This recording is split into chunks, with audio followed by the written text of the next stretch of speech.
Well, hey, hot mamas.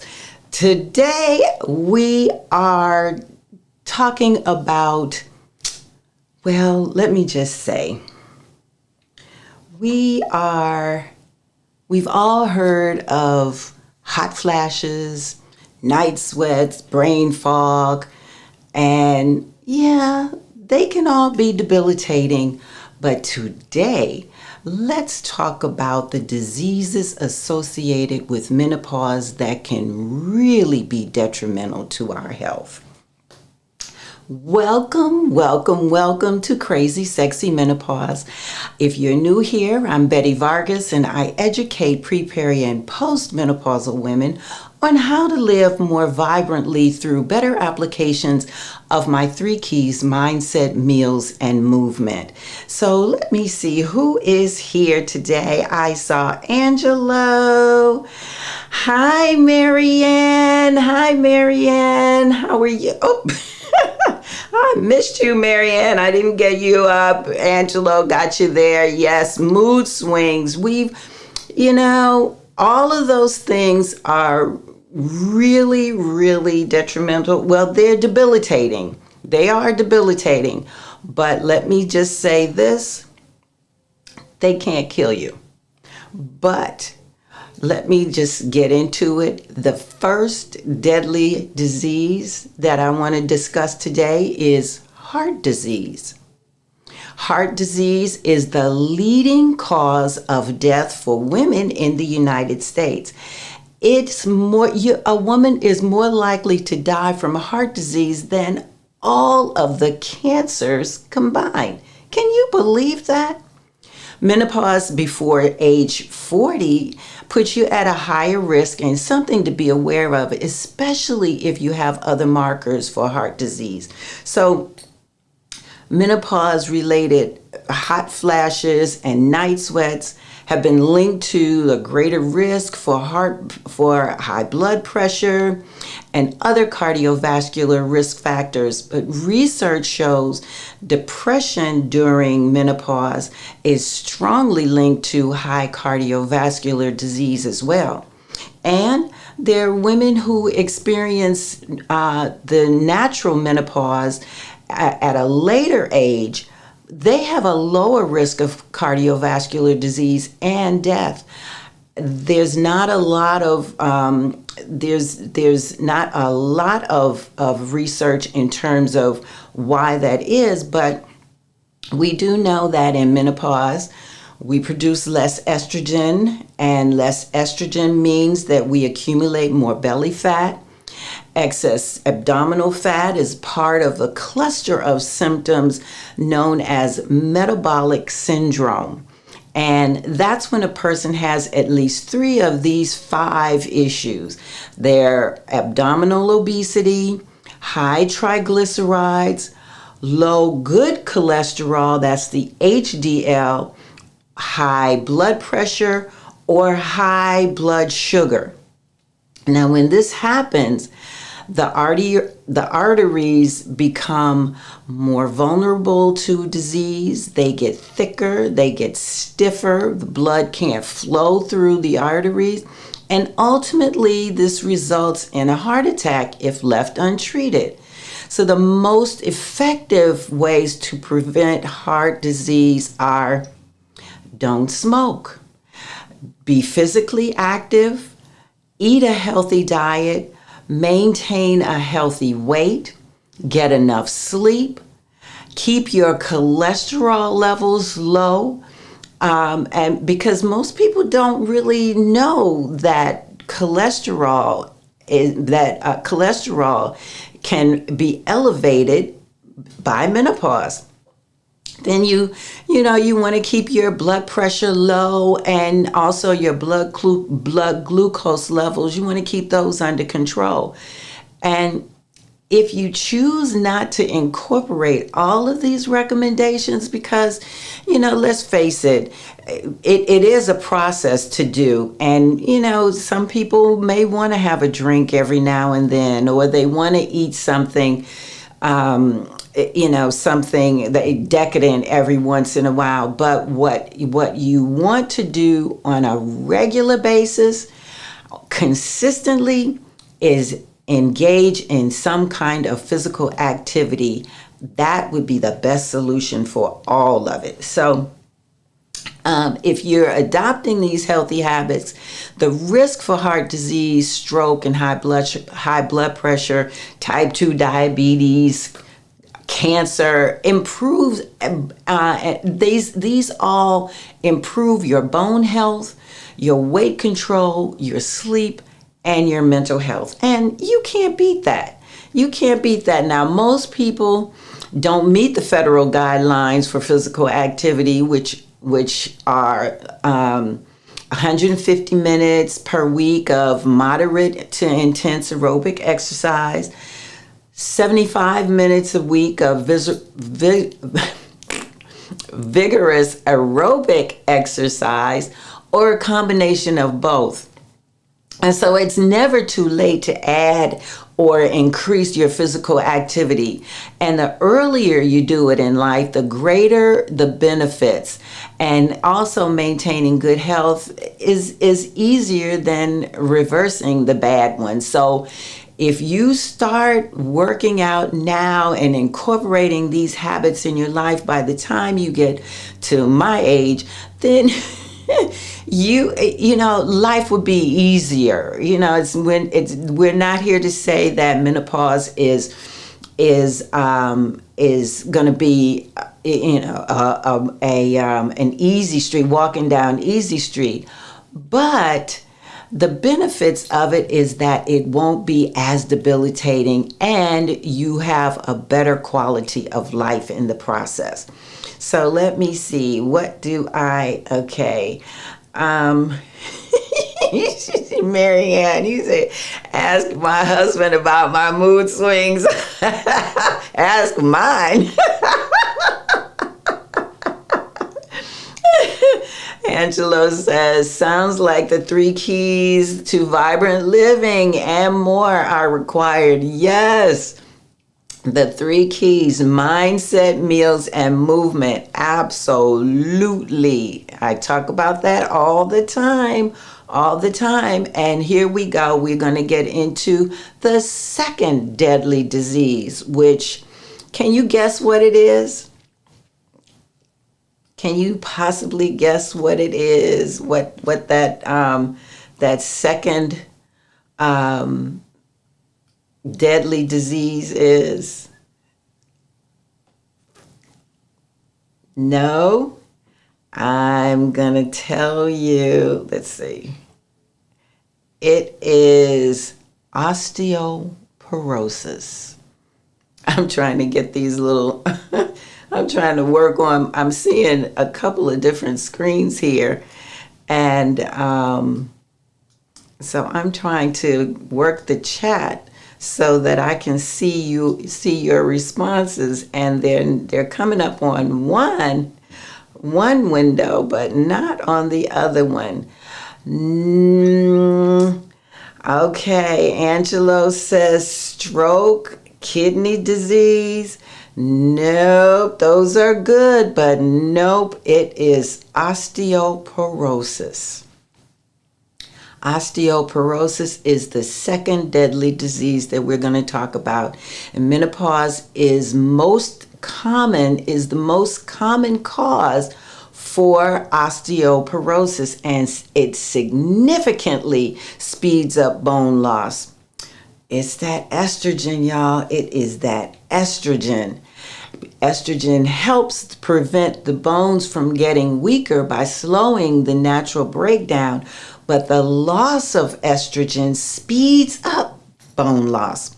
So, yeah. Osteoporosis, which means porous bones, is a progressive condition that causes the bones to become brittle and weak. It's called a silent disease because you may not even know you have it until you break a bone. So you can break a bone anywhere. Speaking of breaking the bones, you can break a bone anywhere in your body, but in menopause, the most frequent place that you break a bone would be your hip, your spine, or your wrist. And broken bones, the reason why it's a deadly disease is because broken bones cause pain. Pain causes a decrease in your mobility and your function and your quality of life, and ultimately increases your mortality. So if you're, a lot of times, as well as we age and we break a bone, our bones are less, they're not as easy to repair, or as quickly, they don't repair as quickly as they do when we're younger. And so it's more difficult. We wind up being either bedridden, or we don't move as much, or we don't go out, or we're not as active as we used to be. And so when you slow down, and I've noticed this with my many of my elder friends, that when they slow down, many of my active friends, once they start slowing down, it's a matter of time before they make their transition. So osteoporosis can definitely be deadly. It can occur at any age, and it affects women more than men.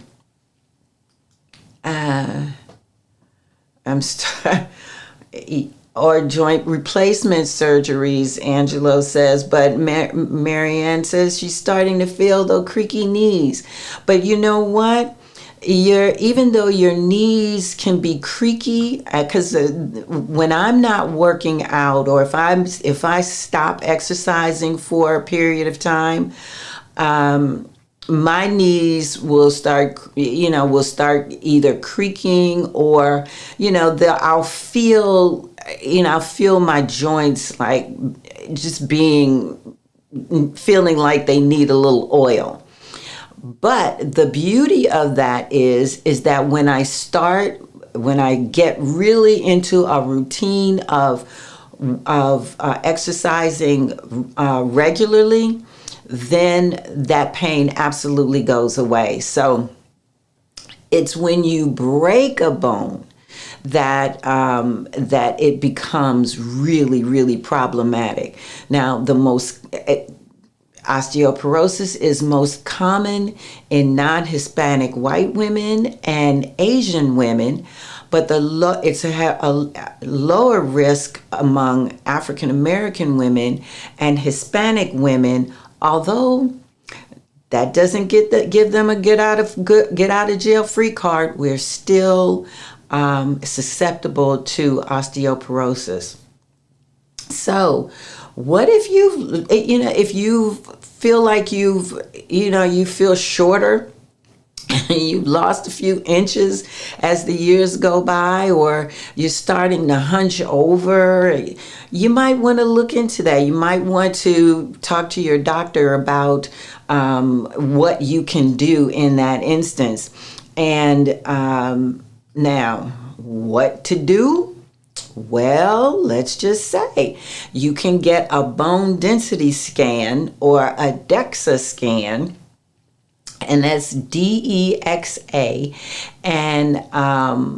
and your doctor will know exactly what it is, but it's an X-ray that measures your bone density and tells you just how much bone you have, how thick it is, and whether or not you are susceptible to osteoporosis, or if you may be diagnosed with osteoporosis. So that is something those are the only markers for really determining whether or not you might have it, that physically, because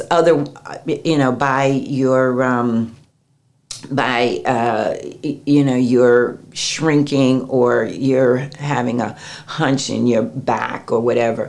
And also now what you can do is is up your intake of calcium and vitamin D. And your now these are the vitamin D allows your body to absorb the calcium, so you need both. And you know, if you go out in the sun and you get your vitamin D, but you're not eating you're not eating calcium, it's really you're defeating the purpose. You need both of them.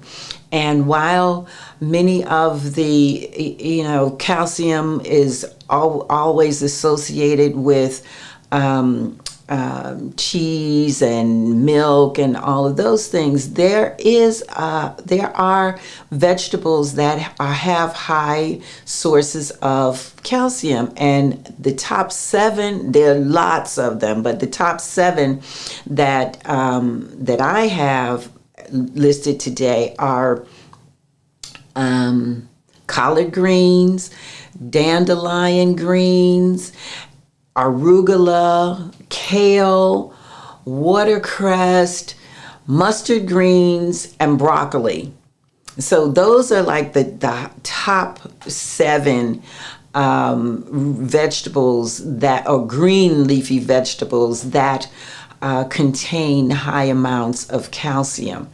So also, again, stop smoking and drinking, because that leaches into your bones and decreases the density in your bones. Also, get moving, do some weight bearing exercises, and like walking and, you know, jumping rope or things of that nature, and lifting heavy weights. Also doing exercises that pull your back muscles and your shoulder muscles back, so that you, when you're if you are hunched over, those exercising those muscles will pull you up, and they work beautifully on your posture. Also, abdominal exercises and sitting up straight will absolutely help your posture and counter that bad posture. So that when you're when you're sitting up in your chair, your posture is up straight. You're sitting up straight, and if you are holding in your abdominals, you can't help but sit up straight. So keeping your posture straight also helps to counter that osteoporosis. Let me see what's going on here. What are you guys talking about? Okay. So I'm not sure what Angelo is putting here, but Marianne says, "Oh no, I'll be for nothing." How tall are you, Marianne? You must be very, very short. You'll be for nothing. Now you won't be if you incorporate these tips that I'm giving you. You will remain the height that you are. That's why I'm giving you this information. I don't want you to lose lose any more height that you already have. Oh, she's 4'10". Oh. Okay, so anyway, okay, so now that was the second one. The first deadly disease was heart disease. The second deadly disease was osteoporosis. Any idea what the third deadly disease would be? Any idea? It is Alzheimer's disease. Alzheimer's disease.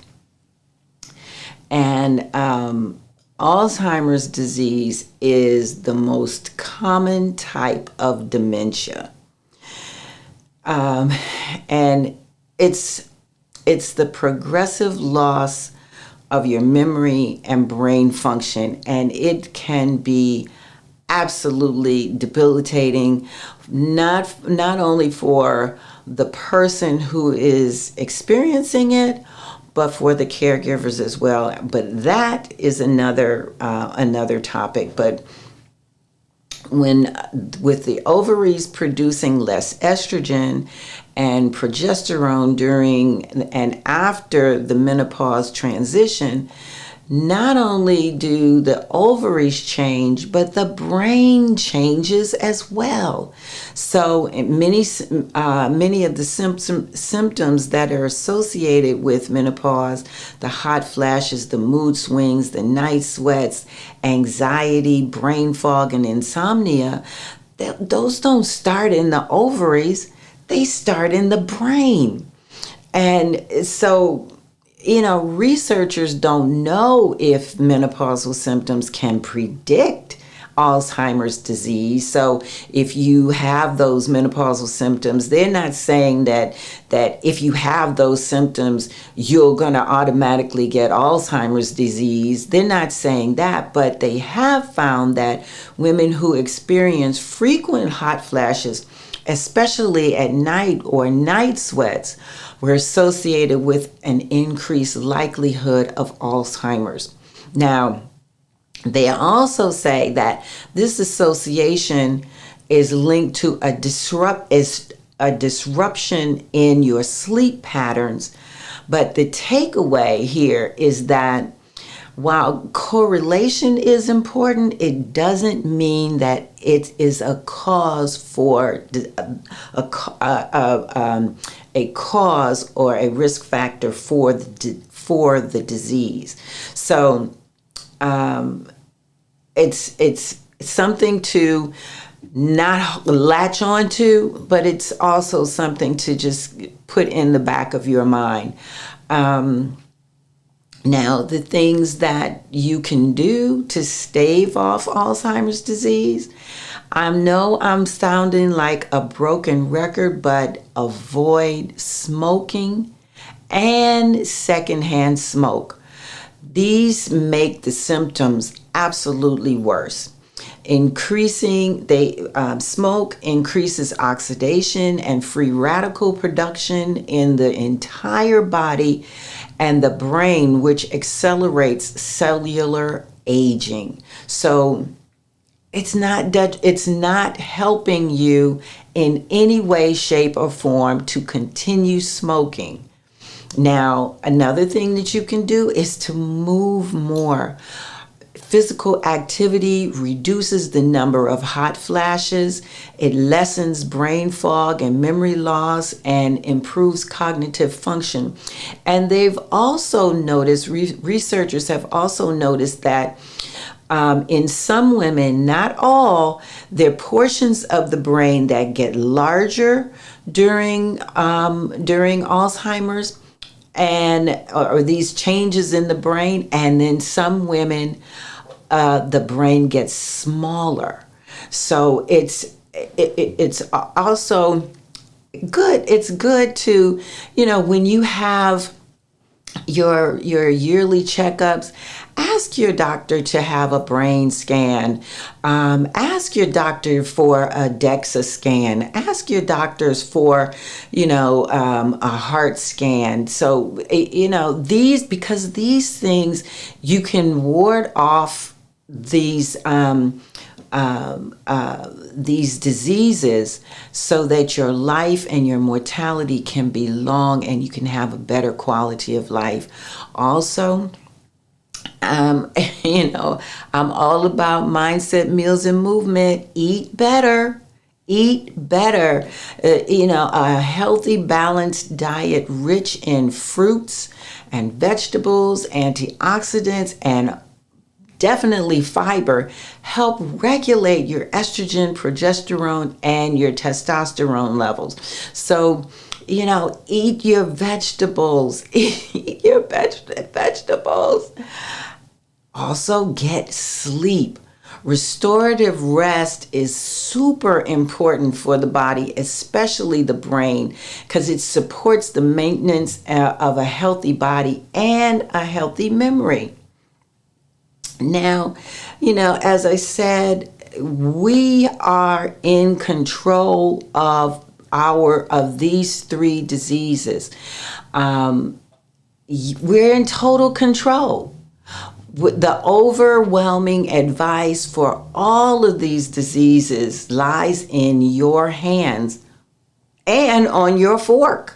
I wish I had a fork. And also what you drink. It's all about mindset, meals, and movement. I didn't make this up, but I have lived it for 69 years. And I want you to enjoy the quality of your life wherever you are on the menopause spectrum. So let me see what I have. No other conversation here. It's really these diseases, like everything else, can be controlled with your focusing on your mindset, focusing on what you put in your body, and how you move your body. It's so important. I'm living a wonderful quality of life. And also I would be remiss if I didn't mention hormone therapy. I do want to say that I'm not putting very much stock in it, because a lot of the research does not. It says that it helps some people, some women, but it doesn't help others. So there's no research across the board that says hormone therapy is absolutely great for every woman. What you want to do is to have a conversation with your primary care physician or your gynecologist or your menopause specialist to talk about what might be best for you. So with that being said, thank you so very much for joining me today. If you like this video, please feel free to subscribe. And if you haven't done so already, and by all means, share this video with your friends. See you next time, and always remember, it's your life. Live it well.